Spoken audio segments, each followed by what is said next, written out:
Gotta talk national championship game one more time right here at the Voice of College Football. Appreciate you stopping by for the best discussion, debate, and analysis. That's what we do.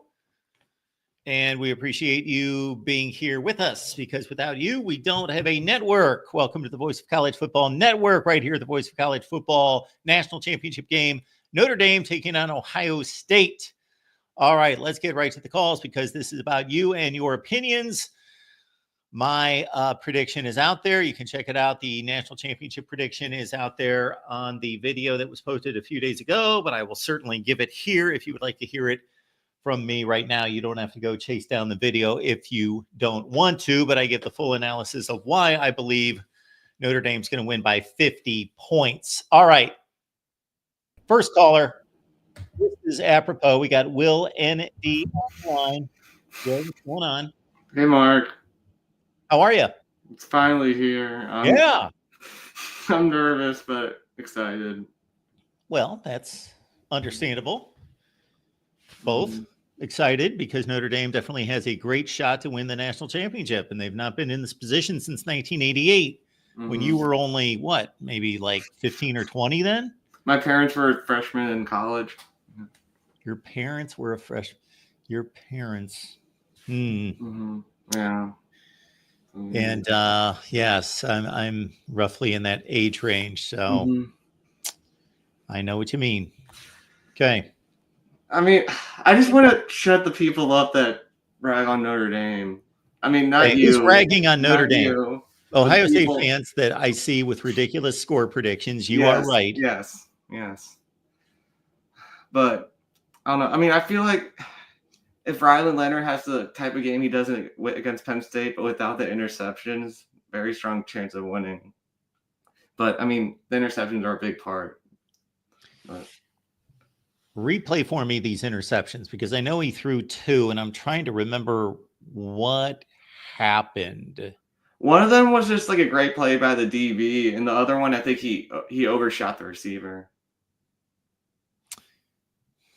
Yeah, I can't picture these interceptions. That's awful of me. But of course, I watched the game. I watched it back, and I can't remember like who picked him off, why. So you're saying great play by the DB. What happened there? I mean, not the DB. It was more kind of like a D. It was. I think it was. I don't know if it was a D lineman or a linebacker that kind of just jumped and got it. It wasn't. Yeah.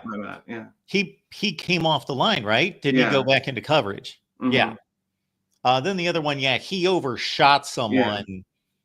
Across the middle, like on a seam route. Yeah. But yeah, he put it up 2 picks there. The thing that 2 ingredients in this that are kind of interesting on the Notre Dame side where I could see most of the time, I think it would play out pretty even, but if it's going to lean one way, it's most likely all 3 of these categories are going to go Notre Dame's way. One would be turnover margin. Most, these teams are not turnover machines. Obviously, teams that typically make the national championship game do not turn the ball over. But as you well know, Notre Dame has forced many more turnovers than Ohio State. I think they lead the nation in turnover caused by the defense. 32, I believe, comes to mind. 35, something like that. Ohio State, for as good as they are defensively, do not turn the ball over much as a defense. That would be one. Number 2 would be you can't count on a kick return like you had against Georgia because they're rare. At least like one that gets to like the 40. Yeah, they're rare, but you've got a guy that's done it 2 or 3 times. So that's more likely to happen for Notre Dame than it is again for Ohio State, who, regardless of their rate of play over the last 10 or 12 years, their special teams are always marginal. And when I say marginal, not spectacular in terms of punt returns, kicks returns. Caleb Downs did have a punt return for a touchdown against Indiana this year. And then the third one would be, of course, your guy Mitch Jeter is fully healthy. I think he's 7 for 8 during the playoffs. Jaden Fielding's been fine since the 2 misses against Michigan, but I still don't necessarily have a ton of confidence. I mean, and those are, I mean, that was a high leverage situation against Michigan. And I mean, he didn't have to, I mean, they didn't get a field goal against Texas. That was the only close one. That was all touchdowns, I believe. Yeah, he's missed 2 in the playoffs. I think he's 4 of 6. One was a 56-yarder against Tennessee. I can't recall the other miss. Maybe 56 against is understandable. Oregon. 56 in the cold. You know, it was like 22 degrees outside. So yeah, that was understandable. But Jeter seems to be back to where he was at his best at South Carolina. And the other important thing is the D-line needs to get home to Will Howard. They can't give him time with the receivers Ohio State has. It seems obvious, but it is a big factor. Yeah. Other than the explosiveness of the Ohio State offense, and I just think it's not just from an explosive standpoint, I think it's just consistently better in the pass game because Texas took that away. Not just Jeremiah Smith, but they took the deep ball away, period. And Will Smith on that first drive was surgical. He shredded them, and he shredded them the final drive before the Sawyer play, the one where they were in a 14-all game and he drove them down the field. Made me a little nervous at times because he threaded the needle a few times. He threw some dangerous passes, but he was pinpoint on those plays. So I do think that we just pointed out these Notre Dame advantages in special teams that don't seem to get talked about much. The defenses, I think I thought the 4 best defenses in the country showed up in the semifinals, and I think Penn State's kind of a fourth, really good, obviously, but the other 3 are a slight cut above, and I couldn't really tell you who's the best and who's second, who's third. I think it's that close. But and they both have these banged up makeshift offensive lines. Maybe Notre Dame even more so since of what happened against Penn State. So I know I looked through that the other day in terms of what they're going to do with Rocco Spindler and in the various iterations of this. Tosh Baker, we spoke with Brian Driscoll this week, who felt good about the way he played in the second half after having a pretty shaky first half with like 4 quarterback hurries and a sack. I mean, I'm quietly confident in this offensive line, but if it gets bad, that's extremely concerning. Are you at all worried about Riley Leonard's running ability? Because I feel like the Buckeyes haven't faced many that are as mobile as him. I can't think of who they've faced. Maybe the Marshall quarterback, but in power conference, Big Ten play and throughout the playoffs, Dylan Gabriel doesn't want to run it as much as Riley Leonard, but he's capable and burned them in the first game. Nico actually had success. That's all Tennessee had was the quarterback run or these designed runs. Now that's all they brought to the table once Dylan Sampson got knocked out of the game. Sure. I think that's I think Riley Leonard is not that the quarterbacks are playing against each other, and I hate to do that because it's about the quarterbacks against the defense. But Riley Leonard, for as good as Will Howard is as a runner, which he's a decent runner, he's a better than average. He's a good runner. Riley Leonard's a weapon. He's more into, not that Will Howard shies away from contact, but Riley Leonard's a physical runner, and he seems to make better choices and decisions on a regular basis. He's just more comfortable running the read option and reading the defense in the ends to make the last second decision. That's his game, more so than Howard.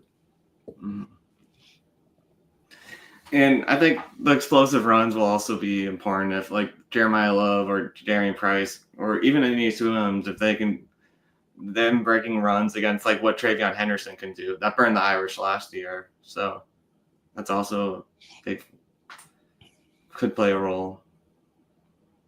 It's because Michigan was able to do it, of course, with Mullins.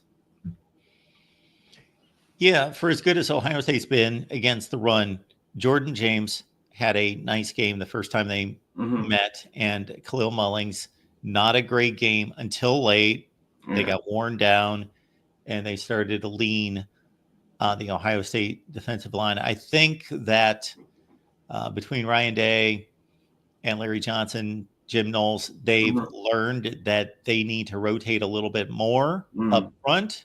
I think they tend to lean on the starting four more than they should, and they've learned to keep those guys fresh, and they have in the playoffs. Obviously, they had the luxury of 2 blowouts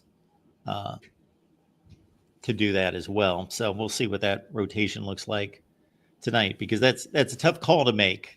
But I think, and I'll credit Steve Hellwagon, our guy with Bucknuts, making this point that if you've got a really good rotation of 7 or 8 guys, but your 4 up front are just stellar Mhm. NFL kind of players, you send them out for every series. And if they can get a 3 and out, obviously that's Mhm. great. They did the job, they're off the field. If they can't, then your first chance, 1 to 2 first downs, you get them off the field, because then if it turns into a long drive, you bring them back in the red zone to keep points off the board. Yeah, I don't know. My biggest concern is just the receivers getting open, even with like how good the DBs are. Like Jeremiah Smith, he smoked everyone, and they want to play man defense. That's my biggest worry. But it's hoping they can hold up well enough. Yeah, and we've certainly seen games. Nebraska comes to mind where Ohio State's offense had, along with the Michigan game, of course, its worst performance, but they Mhm. needed a couple plays in the fourth quarter, and they were gashers. They were, Mhm.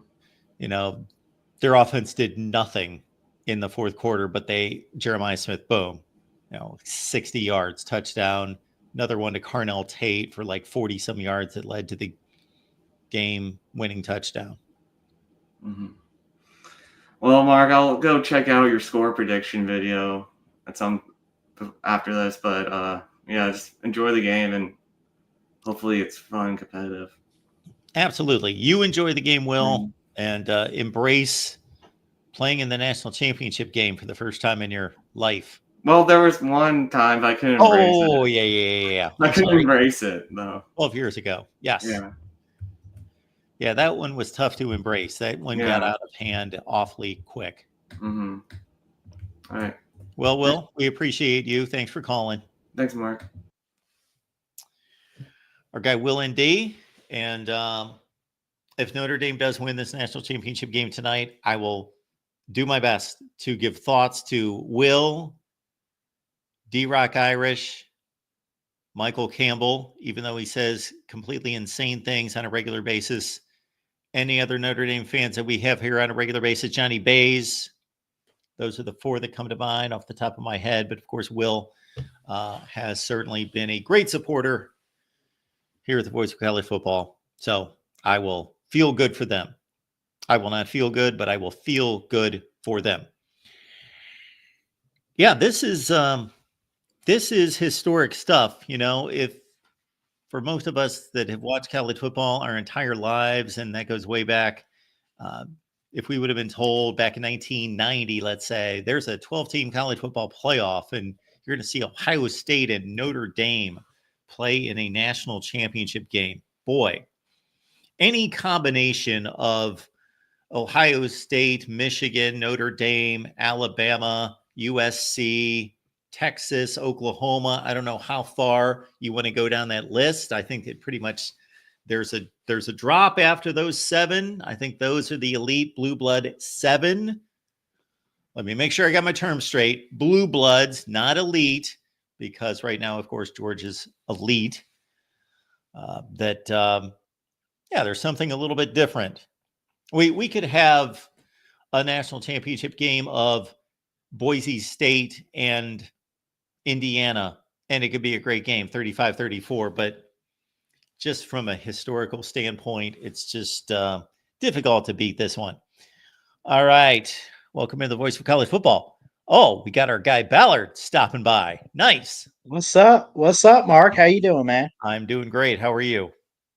I'm doing great. I'm ready for this national championship. Obviously, you guys know me. I'm an Alabama fan, and I know that my team is used to being in this game, and they're nowhere near it. But I credit Ohio State and Notre Dame for making this college football championship tonight. And there's a lot to look into. I did go ahead and make my own preview of it, and when I looked at it too, it was fairly tough, but I made a bold claim that I said, I think Notre Dame can not only win this game, but they could pull away with it in the fourth quarter. I don't think it's going to come down to the wire. I would like to see that, but I just have a feeling that Notre Dame's been on a mission all year long, and you could say the same for any other team that made the playoffs. My score prediction 32-21 over Ohio State. And I think where you got to put the hammer to the nail here is I like the defense of Notre Dame a little bit, just slightly better than I do Ohio State, but also I like the weapons that they have. I think that there's been some great guys. Obviously, we know about Jeremiah Love and Jaden Greathouse, Bo Collins, Mitchell Evans, Faison at wide receiver. There's just a lot of great talent there, and I know a lot of people would say that Ohio State has that too. But I just feel like what I've seen in these playoff games, both teams have stepped up at the right moments and at the right time. I just, in a hard choice, have to pick Notre Dame in this game tonight. I just feel like they've stepped up a little bit more. They have stepped up a little bit more than Ohio State in the playoffs. You think they've From what played I better have than seen, Ohio State in the playoffs? maybe. I mean, in ways, like I know that Tennessee game for Ohio State looked pretty good, but I also would say even though it was close, it's still a pretty big win to come up at the end of the game there. Even though I know they had to hit a field goal, but they still put together some good drives in that game against Penn State. So I don't know. I've been going back and forth all day on this, honestly, because I really believe that we have that game this year, Mark. I really believe that we have that game where you can pick one team or you can pick the other team, and there's really no right or wrong option, I would say, because both teams are playing their best football. Yeah. Well, I there know, is going to be a right and a wrong option.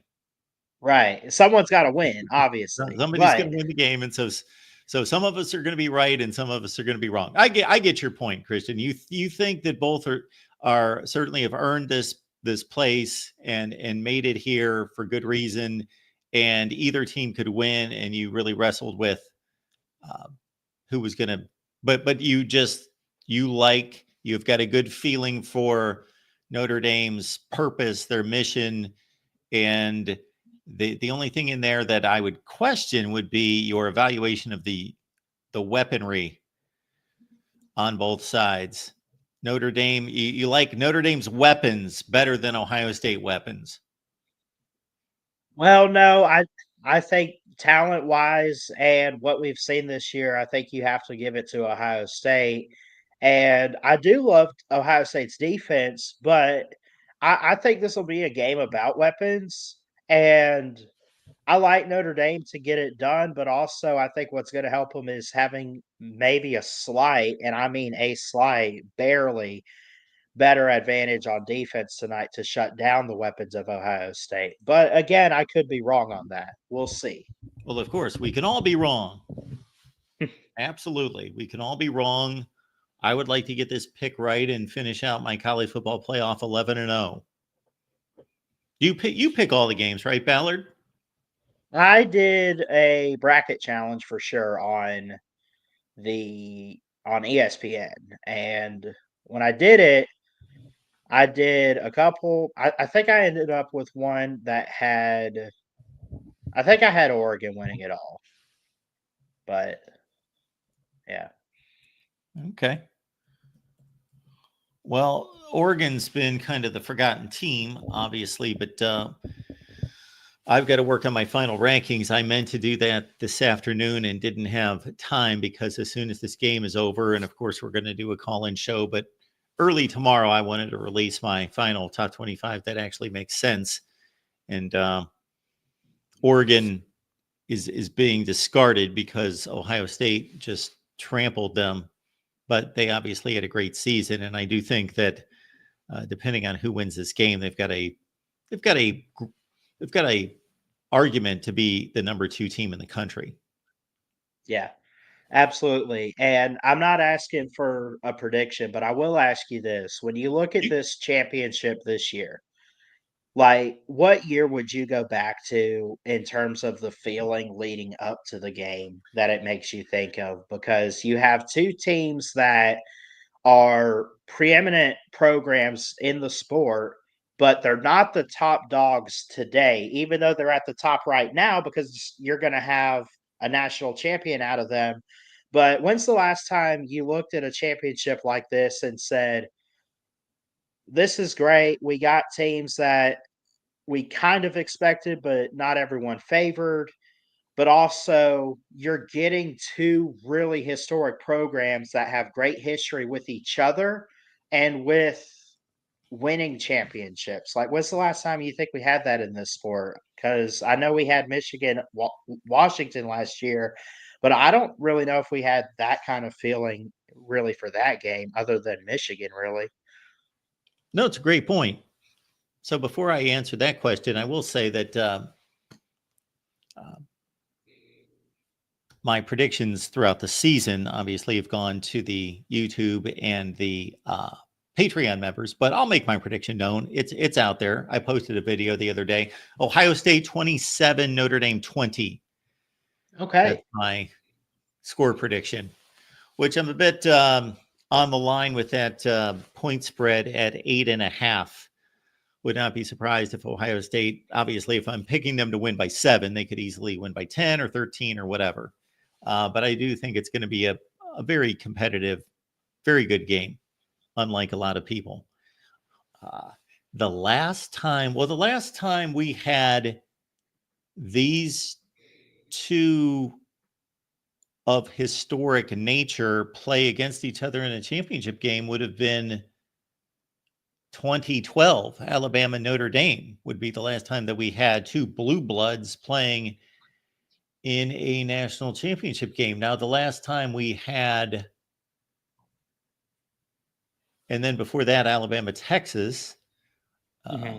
But I certainly did not expect a good game in 2012. 2009 was a good game. And, Texas was coming off of a good run under Mac Brown in the 2000s. And of course, that was just at the beginning of the Saban era, his third season.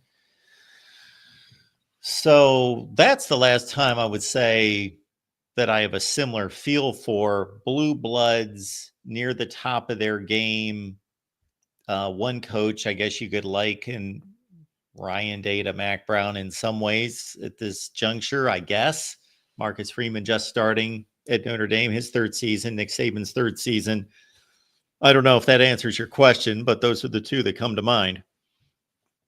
No, I guess that could answer my question. That's kind of what I was going for because I just like we're so used to the Alabamas today. We're used to Georgia. We're used to, and we had favorites like Texas, and I know Texas made it and lost to Ohio State, but you know, you have these two programs. One of them is going to be the defending champ.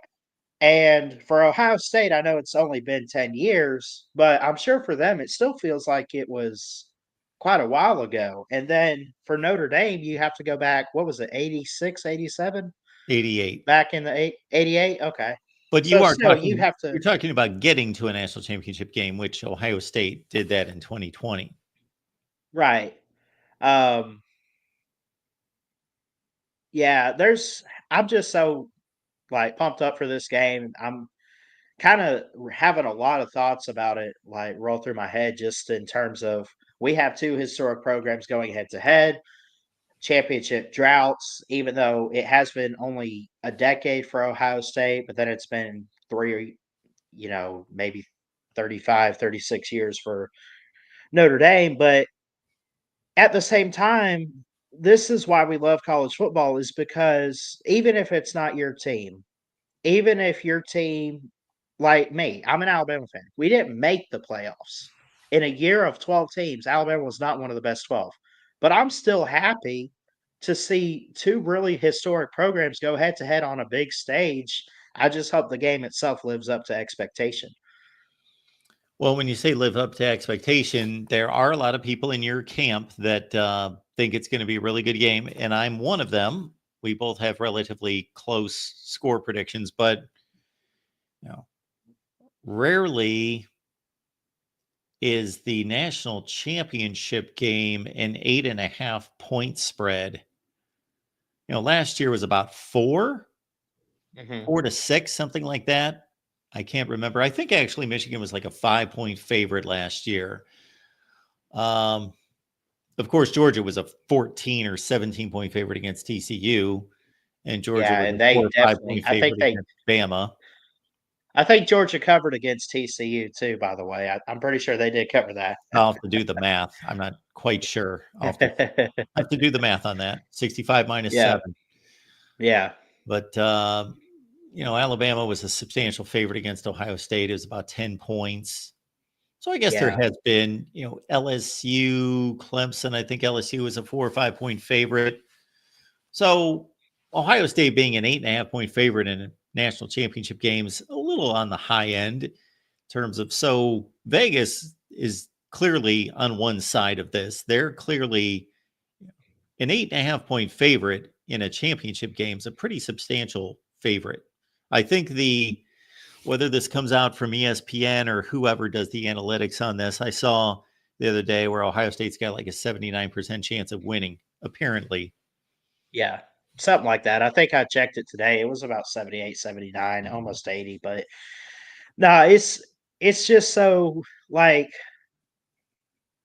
when you're gonna get like Georgia or Alabama in the title game, that they're 9 times out of 10 gonna find a way to not only win the game, unless they're like playing each other, they're gonna win big. And even back with, Alabama and Clemson or, whatever. But I think even though one team tonight, if it is a blowout, let's say, which I don't expect it to be too much, but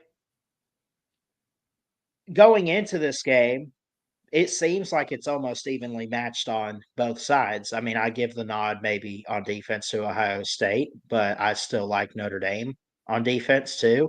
I like the quarterbacks. I like the wide receivers and weapons for both teams. I would say that, I mean, I really give the edge to on both sides of the ball to Ohio State, but I still think Notre Dame has enough to where they can match up very well and compete. So I know I've So kind you of think rambled on Ohio a little State has a bit, but better team, but Notre Dame's just going to win tonight? That's right. what it sounds I like. just see an upset. Yeah. Okay. Well, it would be an upset.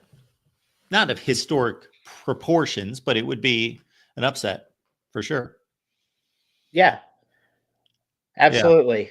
But I'll let you get back to some callers, Mark. And, Thank you, Ballard. I always appreciate you letting me on. Of And course. the only thing I hate about tonight is after tonight, college football season comes to an end. But I'm glad it's people like you that keep us going year round.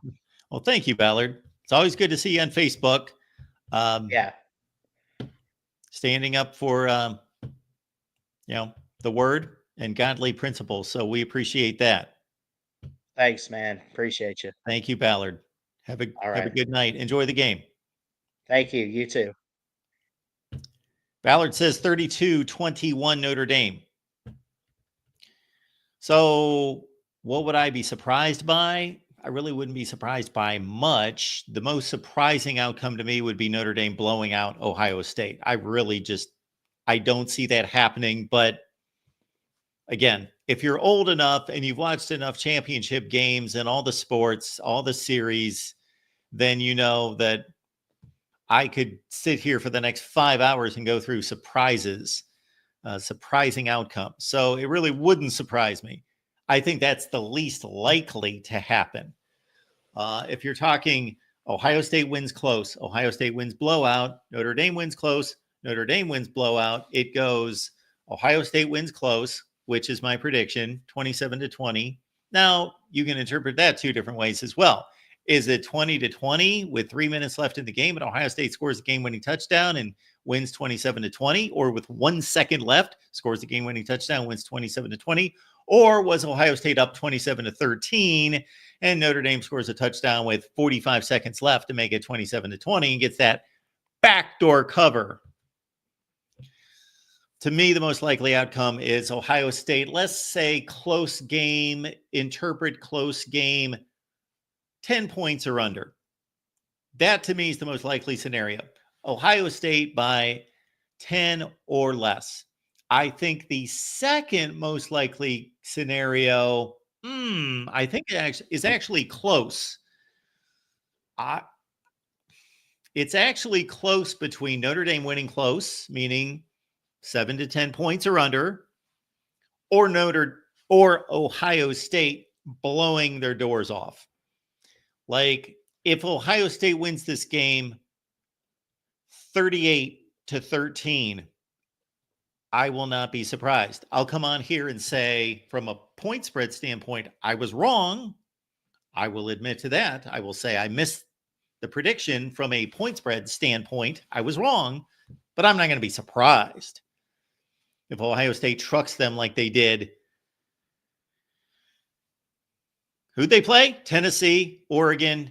And then also consider how close the Texas game was. It was a close game. Ohio State had more game control. I don't think there's any doubt that they were the better team. They had game control, but it was a close game. Texas has the ball at the 1-2 yard line going in to tie the game, and then Ohio State turns it into a 14-point win. Well, they covered the spread. They won by 14. So I'm going to say I got a good 30-40% chance that Ohio State's going to fulfill my prophecy.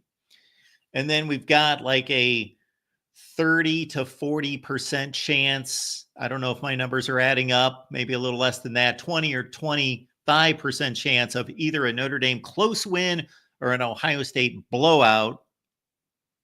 I really find it difficult seeing Ohio State scoring 40 points on this Notre Dame defense, though. I think if they blow out Notre Dame, it's going to be more about Ohio State's defense completely trampling Notre Dame's rushing attack. And then you make Notre Dame a one-dimensional team that's got to throw the ball. Forget it. They don't have the weapons to win that kind of game against Ohio State. So I could see, like I said, 38-13 Buckeyes.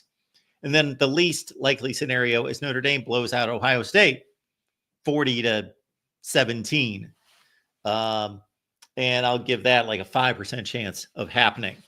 All right. Appreciate you being here at the Voice of College Football. Please like the video. That's an easy thing to do. Please, anytime you get on a live stream or a video, please like the video. If you have content that you would like to take in before the national championship game, there is plenty here on the main channel. I got a historical breakdown. I've got all sorts of games analysis and my prediction right here. So I back up the prediction 27-20. So it's out there, but go watch the video and I lay out a ton of factors in why I came to that determination. Of course, on the Notre Dame and Ohio State channels, we've got live streams and all sorts of analysis there.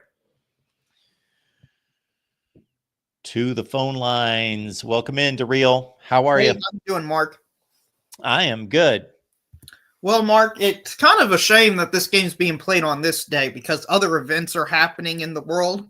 And it feels like this game's just been completely overshadowed by other real-world events. And then you got the NFL playoffs and Ben Johnson going to the Bears. So the first thing I would like... Benny Johnson, the Lions offensive coordinator.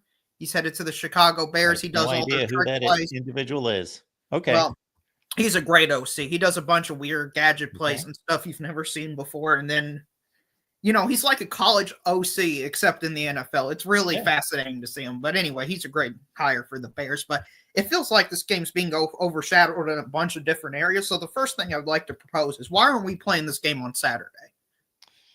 It's a great point. So Ohio State and Notre Dame, they played their games on let's see, those games were on, I'm drawing a blank, Thursday and Friday night, right?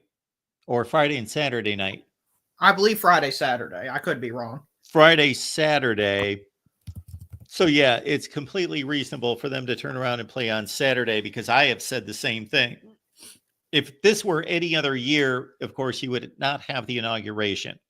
And people would argue, well, the inauguration was this afternoon. However, for those people who are just looking for big event, and yeah, I like sports, I like some football, I watch a little bit here and there, but I just watch whatever.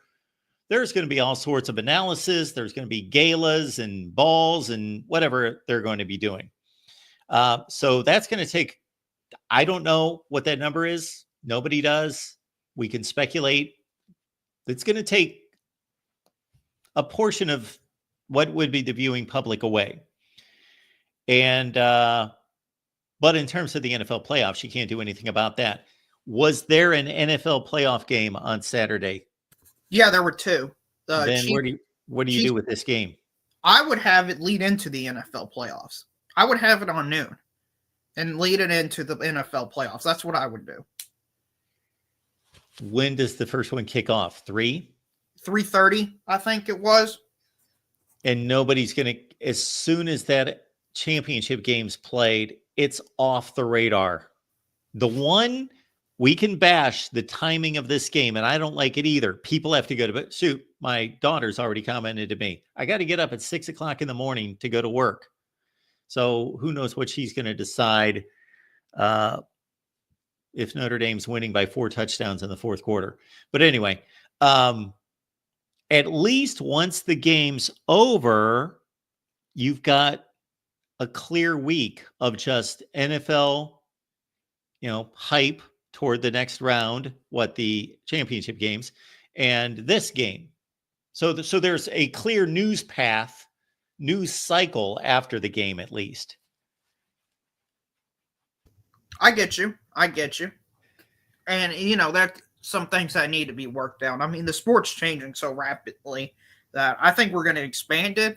An idea I've heard thrown out there is it's going to follow in line directly with the NFL playoffs. So you'll have a bunch of Thursday, Friday games, and then have the national championship game for college football be Super Bowl Saturday. So have it the day before the Super Bowl. What do you think about that idea? Well, I don't want to take any credit for proposing that. Who knows? Somebody probably proposed it a long, long time ago, but I proposed that a long time ago. Shoot, when I was like 15 or 20 years old, remember saying that we could play the national champion. But now we're getting to a point where, let's see, this Sunday are the conference championship games, January 25th or whatever the date is. And then there's another week, and then there's the Super Bowl. So the Super Bowl is being played, like February 10th, 12th? I think somewhere around there. Which is completely ridiculous. So I don't watch the NFL anymore. I did watch about 30 or 40 minutes of the Eagles and the Rams, maybe more than that. I watched like the second half of the game. I enjoyed that game. And first NFL, I've watched pretty much the entire season. But playing the Super Bowl, the second week of February, this is all just gone out of hand. So I don't know how that would fit in, because we would be spreading out the college season even more. But you're telling me we expand the playoffs. Yeah, I don't want the playoffs expanded, but it's pretty clear it's going to 14 or 16. Or maybe even 32. I mean, that's clearly the direction the sports. I know, I hate it, but everybody says we need more and more and more. And I don't see any reason them not expanding it more when everybody's watching it and the only thing that matters is money. And so I hate it. Have you seen the ACC? They're going to have playoffs apparently in their own conference now. That's being reported. I saw yesterday. The ACC commissioner was thinking about having the 1 seed get the bye, have the 2-3 play each other, and then the winner of that game play the 1, or have 1 play 4 and 2 play 3, and then the winner of those 2 games meet in the ACC championship game. So I think we're going to have more playoffs in the future, not less. So coming off this horrific season by the ACC, they're going to shove more ACC football down our throats. Correct. Well, if you're the ACC and you're terrible, you might as well give your best teams any hope of getting a second team in there, more resume quality wins. And they got nothing to lose. Well, I think that they're also trying to keep Florida State and Clemson happy and generate more income, I guess, and probably give them a whoever makes these games. We're going to assume it's going to be the teams that have usually been the best teams, give them a large percentage of the gate and the media money. Right. But my point with that point I was making was everybody's expanding it. And if we're going to have playoffs inside of playoffs, we're going to have to expand the season out further unless they make it a flex in the last week of the season, which I don't know how that would work. So I'm going to have to go into the laboratory this offseason and try to cook up some kind of solution to all this because I don't like other people's proposed solutions, but I can't say that I've got one anymore because just having football is not basketball. It's just... Well, people are treating it like basketball. Yeah, 32 teams. Oh, my word. Who would have made the playoffs this year? I guess we might have had some 7 and 5 teams maybe make it. I think Florida would have made it probably under a 32. Oh, I would hope so. Well, Mark, this is something that's been bothering me is this you are what your record says you are crowd. Listen, I believe still Alabama, Ole Miss, South Carolina all should have been in the playoffs. And here's a perfect example. Clemson went 10-3 this year. They beat SMU. But yet SMU was ranked ahead of Clemson in the playoff rankings because they had one less loss. Why should SMU have been ranked ahead of Clemson? What data point do we have that SMU is better than Clemson at all? I think the committee was making the judgment that SMU played a better season than Clemson, and Clemson's narrow by the most narrow margin of victory over SMU didn't offset SMU's superior season. Well, how would we believe that SMU had a superior season? Because they didn't play anyone out of conference game that would challenge that belief system. Meanwhile, BYU. Okay. They played BYU, which is a fringe top 20 team. Meanwhile, you've got Clemson, who played the number 2 team in the country. South Carolina, who was top 15, top 13 type range. Yeah. They played a ridiculously harder schedule. So if I'm a Clemson fan, I'm not playing Georgia in the future. I'm not even thinking about playing South Carolina. Schedule FIU. Schedule Sam Houston State. Because if you flip those 2 games and they only have 1 loss, I think we all know they would have been ranked ahead of SMU. The only reason that they were behind SMU is because they had to play the number 2 team in the country, and if SMU played them, they would have got crushed. That's just my belief in my opinion. Sure. Your opinion has been proven out a number of times, so I don't disagree with you. I'm just I'm not giving you my judgment. I'm giving you the assessment of the committee and why they made the decision that they did. Right, but why do we have to live in this world where the only thing that truly matters at the end of the day is the loss call? Why is that the only thing that should matter going forward?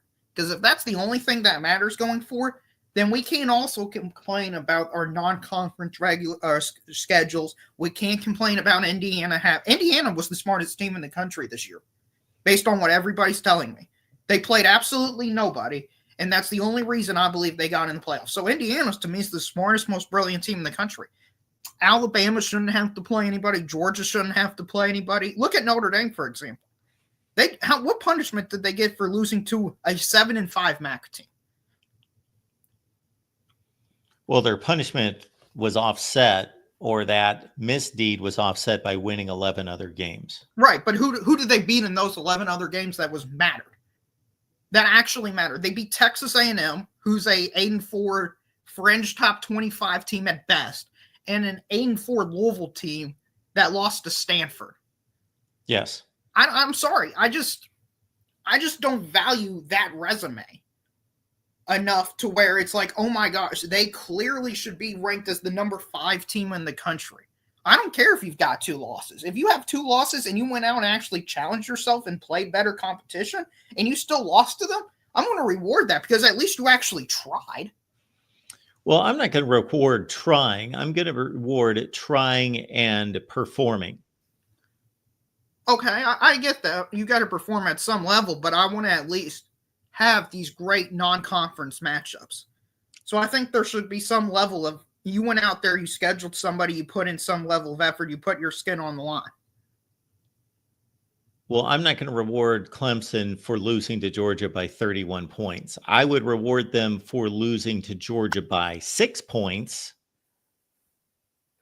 Mike super chat. It's SEC bias. It's not SEC bias. This is also is going to happen to the Big Ten in the future. Okay, USC. Let's say they go 9-3. Who do they play next year?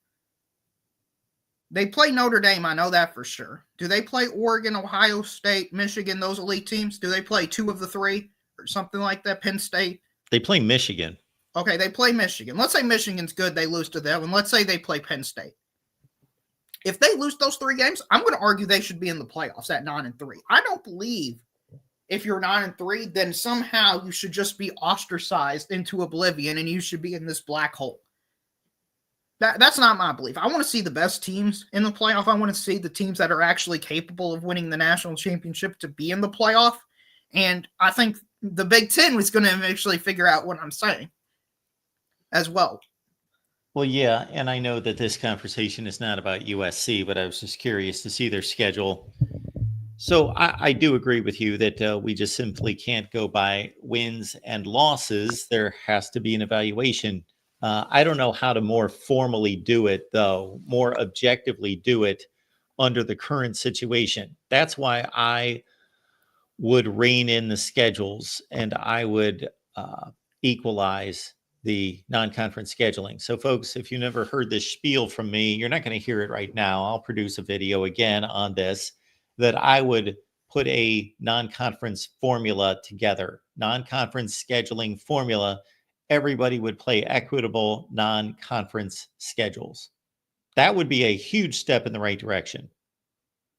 Right. I also think now, because of the amount of teams in the conference, you need to create equitable conference schedules as well.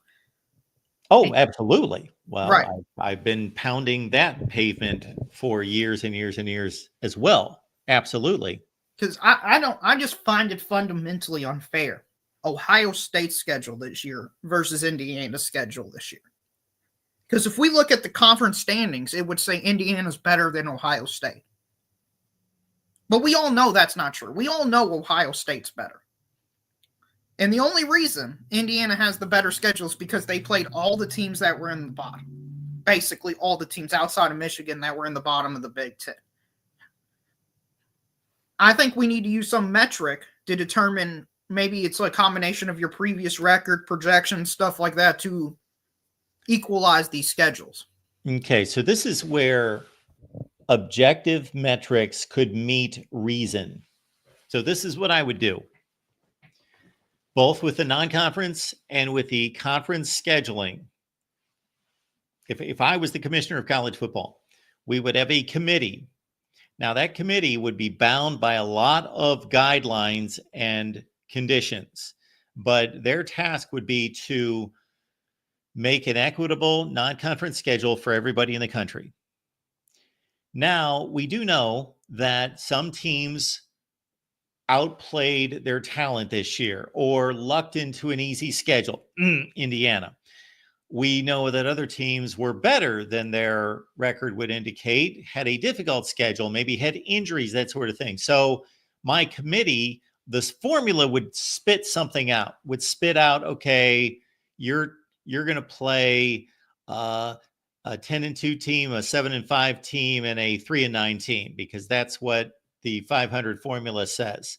Okay, but the committee would be able to review all that and then nuance it, knowing, or at least having a astute projection, an educated projection that these teams are trending up. These teams are not trending up. They're trending down based on recruiting, based on transfer portal additions or subtractions, NFL draft losses, all of that. And they would nuance that formula. The same thing would be done by the conferences. I would keep an eye on the conferences. The conferences would create and schedule their own leagues, but I would have a look at the conference schedules, and I would task them with the same type of approach. I completely agree. And something that I've heard talked about and discussed is the quad system. Are you familiar with the quad system? To a certain extent, there's a number of ways to do it. So what did you have in mind? I basically just copy and paste either college baseball or college basketball. You put a certain amount of teams in quad one. It's less if you're at home. It's greater if you're at a neutral site, and it's even greater if it's a road game. And then you say Alabama played this amount of quad one games. Let's say top 75 road teams is quad one, top 25 at home is quad one, and top 45 neutral is quad one. Okay. And then you say Alabama played X amount of quad one games. Indiana played 0 quad one games. Okay. That could be a metric to determine strength of schedule. Because I think a lot of people are undervaluing strength of schedule. And I think the reason for that is it's just a percentage-based formula. Mm-hmm. So I don't think it's as tangible as saying, well, here's the reason strength of schedule exists. Well, these teams, Alabama went to play LSU. That's clearly harder than Indiana's best game going at home to Michigan. So that's why the strength of schedule is better. So that's what I would like to see implemented. Okay, so if I follow you, one of the reasons why strength of schedule is a good statistic, but not a perfect or great statistic, but it's a barometer, but it's not great, is that let's say your team, you have one of the top teams in the country, Daryl. You're Georgia, and I have one of the best teams in the country. I'm Notre Dame. And we're evaluating our strength of schedules against each other, and we both played 2 games. You, Georgia, played the number 1 team in the country, Oregon, and you also played number 135. Your strength of schedule, based on that formula, would be roughly 65th in the country. If whoever I pointed myself out to be, Notre Dame, if I played the 64th and the 66th best teams in the country, which I should handily beat, I would have the same or very close to the same strength of schedule as you would. Yes, that's correct. Okay. And I just fundamentally disagree with those schedules being rated the same, because I clearly played the harder schedule. And this is similar to the argument that Ralph Wolf likes to make a lot, that the Big Ten plays 9 conference games. Therefore, they should be rewarded more than the SEC and ACC because they play 8 conference games. Do you want to dive into that for a minute? Sure. Do you want me to lead? Yes, please. Okay.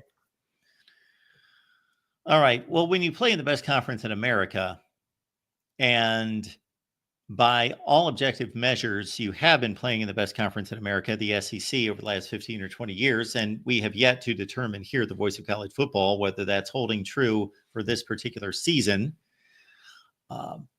You play those 8 conference games, and you can make a number of arguments as to why those 8 conference games are more difficult than 9 conference games somewhere else. And on top of that, even though you may play 2 FCS teams, possibly, that's very rare that anybody plays 2 FCS teams. The general SEC schedule, non-conference schedule, has these teams playing 1 Power 5, 2 Group of 5s, and an FCS at minimum.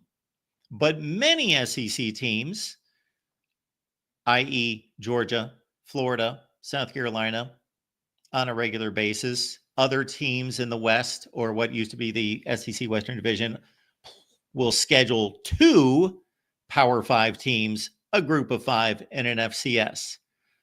If you look at the non-conference scheduling in the SEC, you will find that the SEC typically schedules the toughest Power 5 teams of all the major conferences. Shoot, you have good timing, because guess what I'm going to do right after the national championship game? Of course, I'm cooking up my conference rankings, and I just did the work on them. I got the seedings, I got all the wins and the losses, and the seeding difference in these wins and losses. And somebody may be surprised to know that while the SEC played, I think it's only a 1-game difference, the SEC played 15 FCS teams. The Big Ten played 14 FCS teams, and they actually have 2 more teams in the conference. Therefore, it's about dead even in regards to how many, contrary to popular belief and people's assumptions about SEC scheduling, they play no more FCS teams than anybody else does. Yes, that's exactly right. And just curious, where did you rank Ohio State? Did you put them 4 or 1? Number 1. That's what I say. I know Matt Zimick was arguing for them being number 4 when I was calling with him, because they played the 4th, and it's like clearly they're number 1. Well, if I remember correctly, I don't know that he was arguing it. I think you asked the question before you presented your approach. Correct. And he was still saying, well, he was giving me some reasonable pushback to where I interpreted he believes they're the 4th best team. Because even after I gave my spiel, he was like, well, in the regular season, they were the 4th best, which... And actually, you brought up a great point, because you presented me with a dilemma that I had yet to encounter because I hadn't worked on the conference rankings yet. But this is the first time we faced this in the history of college football. Previously, over the last 10 years, we've had more postseason games played than at any time in history, but still there were only 2 teams in all of college football that played 2 postseason games.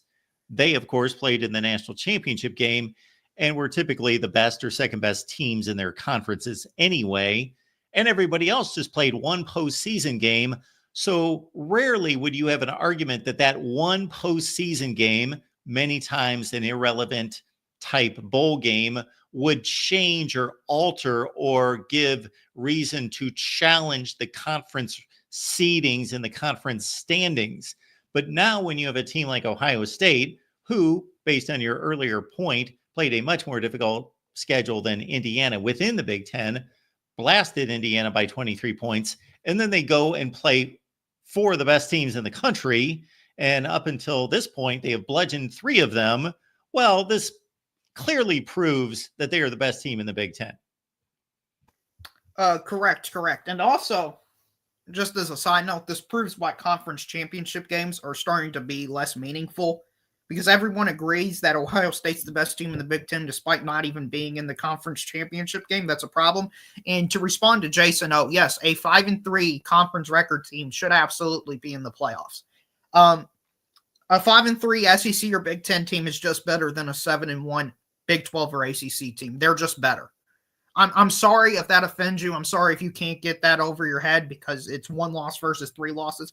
Alabama is better than BYU. They just are. Over the course of the season, we understand, at least I understand, Alabama went out there, they beat Georgia. BYU, their best opponent team they played was SMU, and they lost. It's just clear and obvious. Listen, at USC, Michigan, maybe even Ohio State in the future, if they go 6-3 in the Big Ten, I'm going to argue the same thing. They should be in the playoffs over a 7-1 or 8-1 Big 12 team, or an 8-1 or a 7-1 ACC team. That's just the way the sport's moving. Well, I do not agree nor disagree with you. I just think we're really getting into opinion here. So let's take on this Alabama BYU comparison. There's no question that the SEC is better than the Big 12. It is substantially better than the Big 12. There is no doubt that each one of those 2 teams lost to an inferior team. BYU lost to a 5-7 Kansas team. Alabama lost to a 5-7 Oklahoma team. Alabama also lost to a Vanderbilt team that was being made fun of during the latter portion of the season, even though that Vanderbilt team beat Virginia Tech and then beat Georgia Tech in a postseason game and played really well against a Texas team that, of course, came within maybe 2 yards of going to the national championship game. So Vanderbilt has proven to be a good team. I'm not going to try to sell them as a great team, an elite team, but they're good. They're a capable football team. They're a top 30 football team in this country. Can I ask you a brief question? Yes. I believe Vanderbilt could win the Big 12. Do you believe that? They could. I would not expect them to, but it would not surprise me. Right, that's what I was saying. It wouldn't if they played Arizona State tomorrow, it wouldn't shock me if Vanderbilt beat them. No, we have plenty of evidence of Vanderbilt playing that well. And we also have evidence of Arizona State not being the Arizona State team that played Texas to overtime all the time. That was an exceptional game, and Arizona State should be given all sorts of credit for stepping up to the challenge and playing that well. But, I got the numbers right in front of me. And again, there will be a video out here very soon with all these metrics. But my point, as we started to go down the Alabama BYU trail, is that I don't think it's as decisive as you do. I tend to believe that Alabama is the better team. And I'm trying not to let the brand, the recruiting rankings, and the past teams cloud my thinking. But Alabama has played in a substantially better conference this season. And Alabama also showed themselves able to win against really good teams, meaning top 15 to 25 teams in the country, like, well, in the case of Georgia, top 5 team in the country. And also, of course, they blasted LSU by 4 touchdowns. And let's see, they had 2 other good wins, South Carolina, Missouri. and I'm missing another one, Missouri. So where BYU, yeah, they beat Colorado. They beat That Colorado game Kansas was State. before or it's after the playoff selection. After the play. Yeah. That's another consideration. Are we going to talk as though we're approaching the playoffs and we are making selections, or are we taking what we're observing during the postseason as being either confirmation of what we believed or pushing back on what we previously believed? I believe we should be, if we're selecting the playoffs teams, we should do it as if we didn't know the bowl games. Because in my opinion, you can't have your cake and eat it too, saying the bowl games don't matter, we shouldn't use them as a barometer. But when they fit our worldview, we use them as a narrative to justify our worldview. And I don't believe we should do both. So I'm looking at it as before. And let me give you a little bit of pushback. BYU should have lost to a terrible Utah team. Terrible, horrendous Utah. And they should have lost to Oklahoma State. They only beat Oklahoma State, the worst team in the Big 12, one of the worst teams in the country, I'd argue, by 3 points. And there was a ridiculous call in that Utah game that gave BYU an extension. If the game, that flag wasn't called, it was over. Yep. I watched the end of both of those games. Right. Absolutely. And to me, it's saying Alabama lost to these 2 teams who are just clearly better than Oklahoma State and Utah. Meanwhile, BYU won by miracles. To me, isn't that much of a difference. Except Alabama was, wow, they looked horrendous against Oklahoma. Yeah, they did. I just believe, though, Oklahoma is just that much better this year than Oklahoma State and Utah, in my opinion. Sure they are. Like, Oklahoma people, I know they went 6-7 this year, 6-6 out of, if you take away the Navy game. I don't believe Oklahoma is this just horrendous team that could absolutely do nothing. I mean, they hung around with Tennessee for a bit. Now, are they this great team? No, but are they, to me, one of the top 40, 45 best teams in the country? I believe that. Jason, I would love for you to give an explanation instead of just calling it nonsense. Can you explain why? See, this is what I don't like. People just say things, but they don't substantiate their opinion with evidence. Welcome to my world. Huh? Yeah. Welcome to my world. Yeah, I know. I get these in the I'm coming comment on here section all the presenting time. numbers, presenting data, presenting evidence for my belief system. You should try it, Jason. It's going to be quite interesting, and I don't want to give away too much because I have yet to add it all up, but I have gone through every game this entire college football season to deliver my conference rankings. And I know that there are Big Ten fans out there that just assume that the Big Ten, because Ohio State is on the brink of winning a national championship and because there was another team in the Big Ten in the semifinal, that the Big Ten is automatically the best conference. And because the SEC did not live up to its usual standards and expectations. But if you really grind through this, I will present the numbers. I will present the findings. Mark, we all know what the findings should show. It's the SEC is the best conference. Now all the Big Ten fans are going to freak out, but listen, you all in non-conference play, you all just didn't do enough in those regular season. I mean, look at Minnesota, for example. Nobody remembers this game because it happened in week 0, but I'm sure you remember it, Mark. They lost to UNC. Sure. That's a terrible loss for the Big Ten. UNC's like... I don't know if it's terrible. A 7-5 Minnesota team lost to a 6-6 North Carolina team on the last play of the game. Right, but if you look at the rankings of the Big Ten and ACC, there's a pretty large disparity between where Minnesota finished up and where North Carolina finished up. Minnesota number 8 in my Big Ten seedings. That's correct. That's where I have them. And I've got North Carolina at number 12. Okay, I had them one spot lower at number 13. There was a 4-way tie, I believe, so it just depended on how you do it. So I'm not going to be mad or upset over you, but that's not a good loss, especially because UNC lost to not one but 2 group of 5 teams. And I brought together, yes, they did. They lost to James Madison by 20 points. They gave up 70 points. Let that sink in. North Carolina gave up 70 points in a football game, not to Ohio State, to James Madison. And I also, people can be looking out for this. I implemented a nuance to the SEC seedings that I will not give away here, but I thought that it was justified and it was necessary.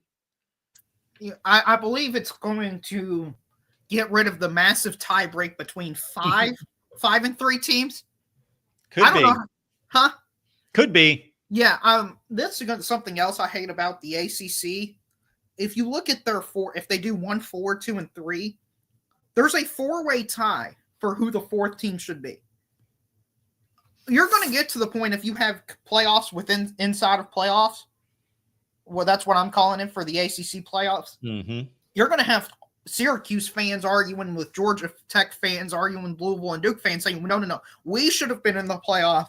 And if we made it to the playoffs, we might have been able to win the national championship. I don't believe any of those teams can win the national championship. But if you have ACC playoffs, Big Ten playoffs, SEC playoffs, and Big 12 playoffs, you're actually adding more teams that arguably could have won the national championship. You know what's amazing is that the ACC lost 8 games to group of 5 teams. The Big Ten and the SEC went a combined 47-0 against the group of 5.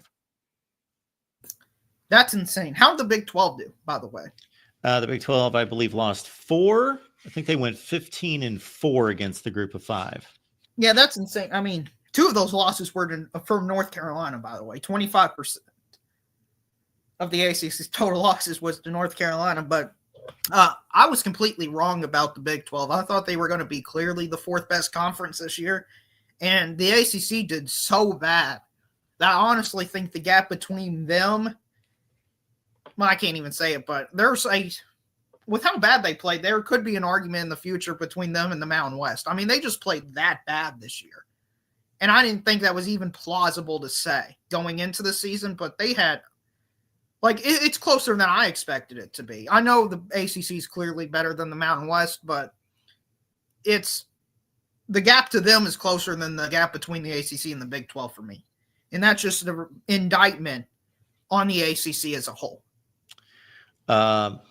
I can't either disagree or agree with that comment. I tend to believe that the ACC has a bigger gap between them and anyone in the group of five versus them in the Big 12. But again, without really combing through it,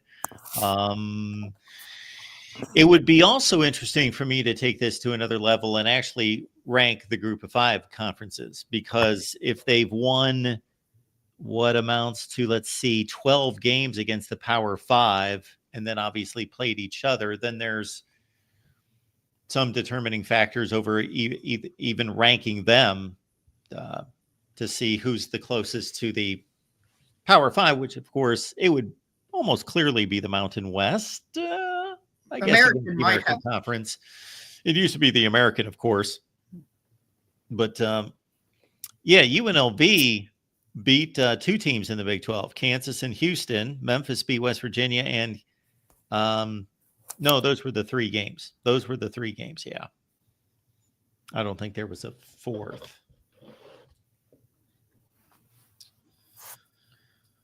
All right, Daryl.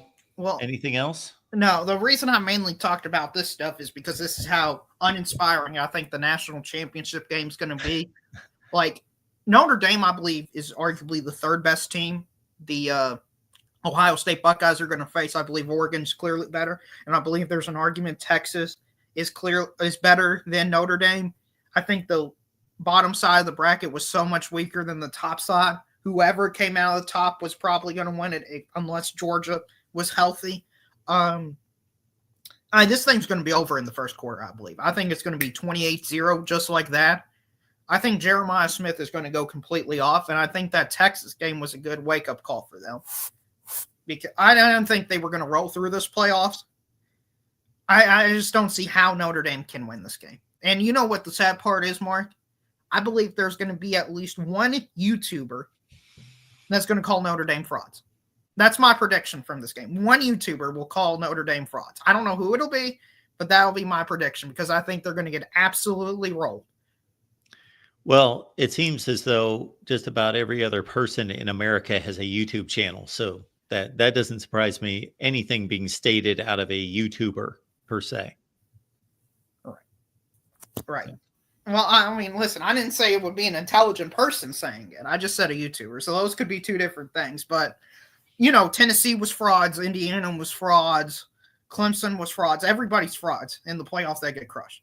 That's just the way it works until Oregon got crushed. Nobody even remembers Oregon this year. So I think that's going to be completely over. I think Jeremiah Smith's going to go off. He's going to have an enormous game.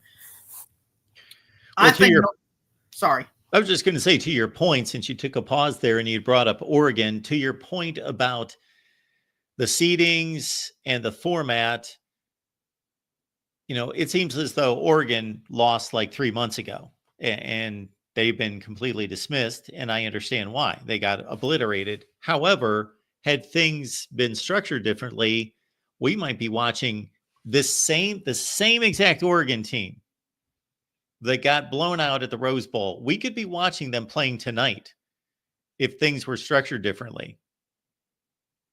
Oh, yeah, and that shows why this bracket was a complete joke. And while I was one of the first people to raise the alarms and, you know, credit Matt Zemek, you and everybody saying just this bracket's a complete disaster and needs to change. But, Mark, you know they're not going to change it, right? We're going to have the same crap bracket next year because – well, and I'm being serious. There was a report out the other day. It's going to be the exact same because the ACC, Big 12, and Mountain West don't want to go along with it because they understand if they give in, they're not going to have a bye. So we're going to have to, unfortunately, deal with the same crap next year. It may be a Georgia or an Ohio State or somebody's going to get screwed over again, and we're going to have to deal with this. But anyway, Mark, it's been good talking to you. Congrats prematurely on your national champion, Ohio State Buckeyes. Michigan fans down bad. Rival wins national championship 2 days before their Lions, best team in Lions history, get crushed by the Washington Commanders. And their offensive coordinator just went to the Bears. Bad day for Moose and all Michigan fans. I'll see you later, Mark. Thanks, Daryl. Appreciate it. Like to address the comment on the screen by DK. If you were making that comment about Alabama losing the national championship game in 2018 by 28 points, 44-16, let's understand, every team in professional sports, every franchise, every program in college athletics, everyone has been embarrassed, has been blown out of the stadium at some point. The difference between marking this game and this Alabama embarrassment on one particular night against a great Clemson team with an all-time great quarterback and great defensive line, a 15-0 Clemson team, is that Alabama has all of this equity on the other side. It's not like Indiana made the national championship. It's not like Notre Dame made the national championship game in 2012 and they got annihilated and crushed. And the rest of Notre Dame's recent playoff and postseason history leading into 2024 has been what? Getting obliterated and crushed and embarrassed. That's all we've known. That has happened to everyone. That at some point has happened to everyone. However, with Alabama, more than anyone else in recent times, if we're looking at the last 15 or 20 years, then Georgia, Ohio State, Clemson, etc., less evidence on the other side, but Alabama, of course, having, again, the most, all these incidents, games, championship matchups in which they came through. So when we say, man, Oklahoma got crushed in the 2018 playoffs and they got crushed in the 2019 playoffs and they lost in the 2017 playoffs and they lost by 21 points in the 2015 playoff.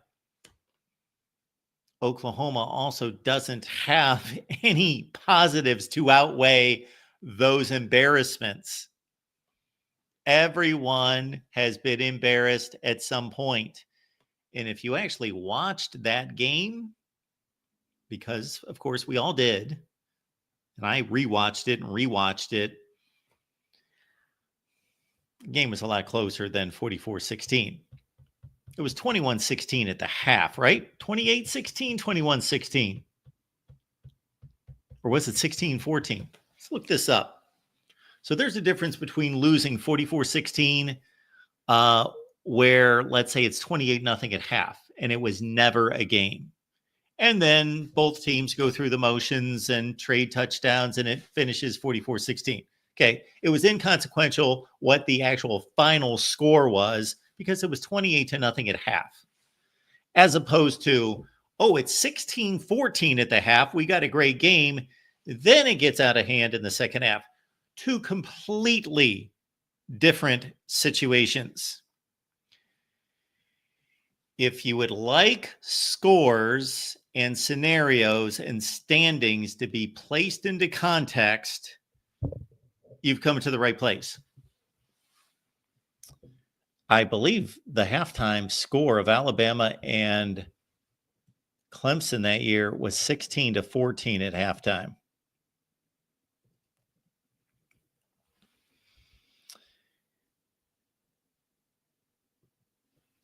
They played so many times. I put in 2018 and it brought up the 2017 game. It was 31-16 at halftime. So, yeah, it was 21-16 sometime in the second quarter. It was 31-16 at half. Yeah, I'm not arguing that this was some kind of great game and Alabama got screwed or something. No, Clemson was clearly the better team. They weren't the better team throughout the season. Had that game been played many times, I don't know what the outcome would have been, but Clemson was clearly the better team on that night. But again, that's a rare occasion for Alabama football. That's really, man, for all the different ways that we could discuss Nick Saban's remarkable career, in all the ways we could outline how dominant and how great Nick Saban was at Alabama.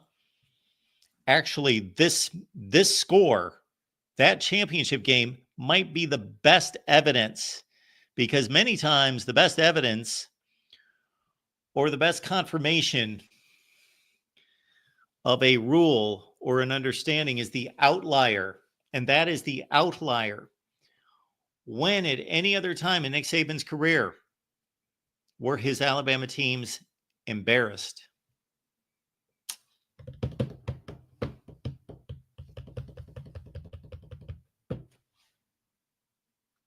They weren't. He was there for 17 years, 2007 through 23, 17 seasons. Okay, his first year was 7-6. Got things rolling the next year. They contended for a national championship. They won a national championship. They were 10-3. Awful season for Alabama, 10-3, and beat Michigan State by 7 touchdowns. A Michigan State team that tied for the Big Ten championship.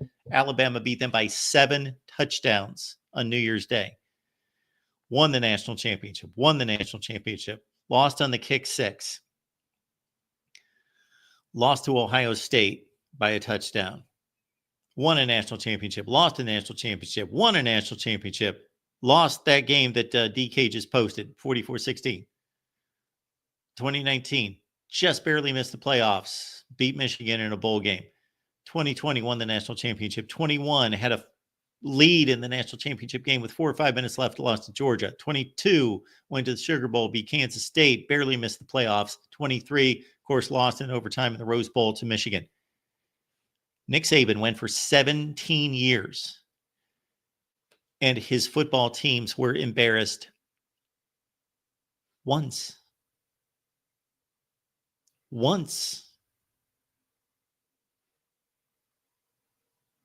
It's astonishing. It's remarkable. I'm not an Alabama fan. I've got no reason to root for Alabama. Don't care about Alabama. I just call it like it is. And that is not in any way debatable. That's how incredibly dominant they were.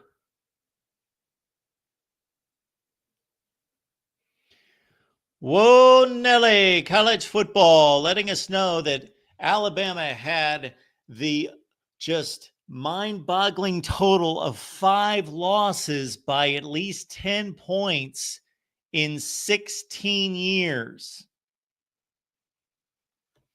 Okay, well, Nick Saban wasn't there in 2024. Okay. I'm talking about big stages, big games. Nobody has a record like that.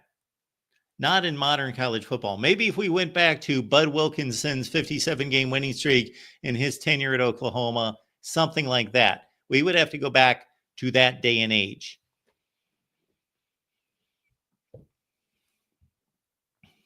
Yeah, they lost to like South Carolina by 2 touchdowns. Is that being embarrassed in 2010? Yeah, they lost one of those 2 Ole Miss games by like 13 points. Like, if we're going to start counting those games as embarrassments, then we should be embarrassed for being such morons. If you are counting up by the point 10-point plus losses as being embarrassing, then you are completely missing the point and you need to recalibrate. The point is that Nick Saban brought amazing football to the field continuously. Yes, Ralph.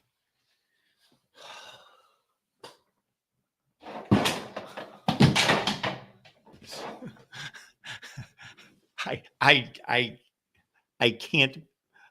I think my brain is about to explode. I think it's about to fucking explode.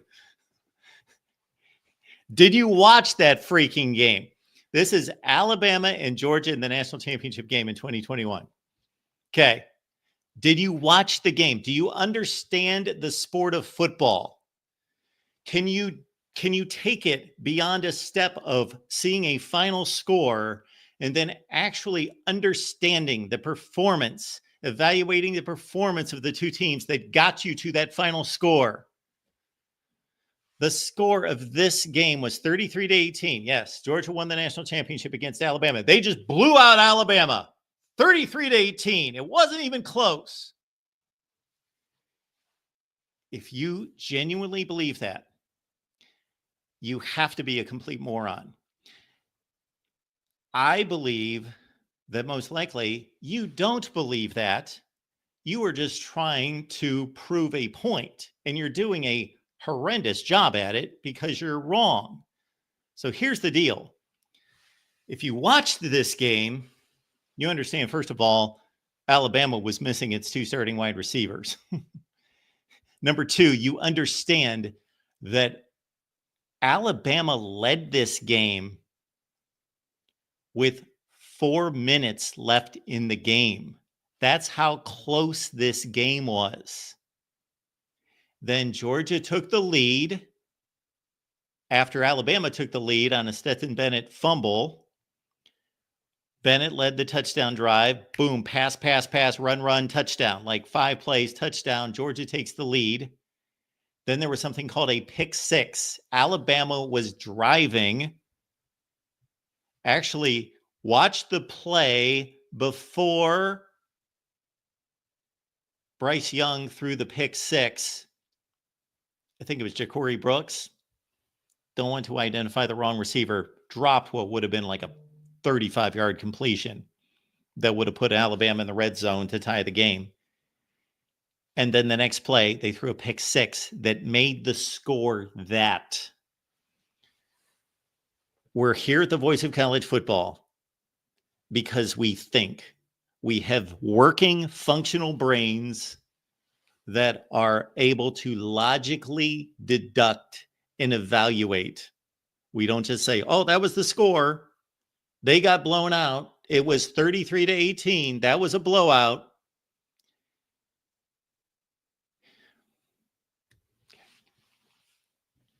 All right.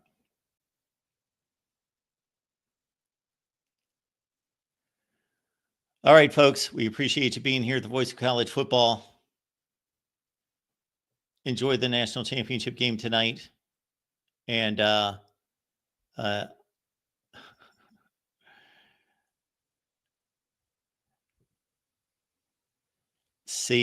ceased being nervous about games a long, long time ago. All right. Appreciate you being here at the Voice of College Football. We will see you after the ball game tonight. So give me a call. Regardless of who wins, obviously we're here regardless of who wins these games. And we take your calls and analyze the games. But I was just completely flabbergasted at the idiocy today. So let's do better next time.